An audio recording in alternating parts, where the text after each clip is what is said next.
Veteran Salute is sponsored by the Devon James Injury Lawyers. Welcome back. About 59,000 nurses served in the U.S. Army during World War II. KSN's Hannah Adamson and photojournalist Nick Kiefer introduce us to one of those nurses from Marquette, Kansas, in this week's Veteran Salute.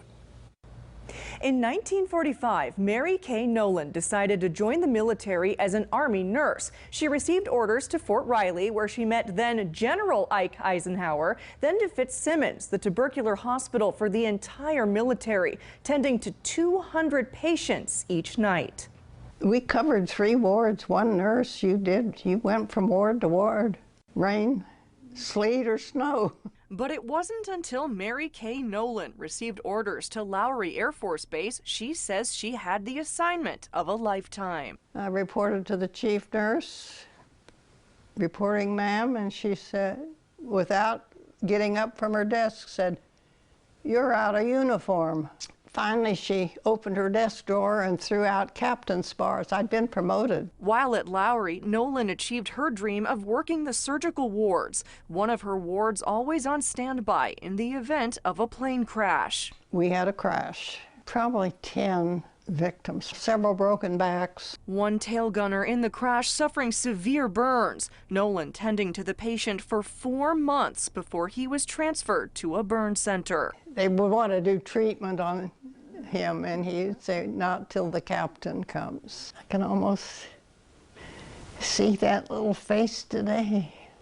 I've often wondered what happened to him. Nolan would eventually take flight from the mountains of Colorado to the ice caps of Greenland. I saw a notice that said, the Air Force is accepting applications for flight nurse school.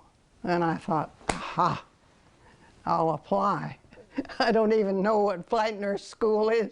From flying patients across the Arctic to earning a lifetime commission in Germany, Nolan's journey around the world would see her rise through the ranks in the Air Force, from an advisor to the Tennessee Air Guard to the chief nurse at the Tol-Rosier Air Base in France. I was lucky. I had good nurses.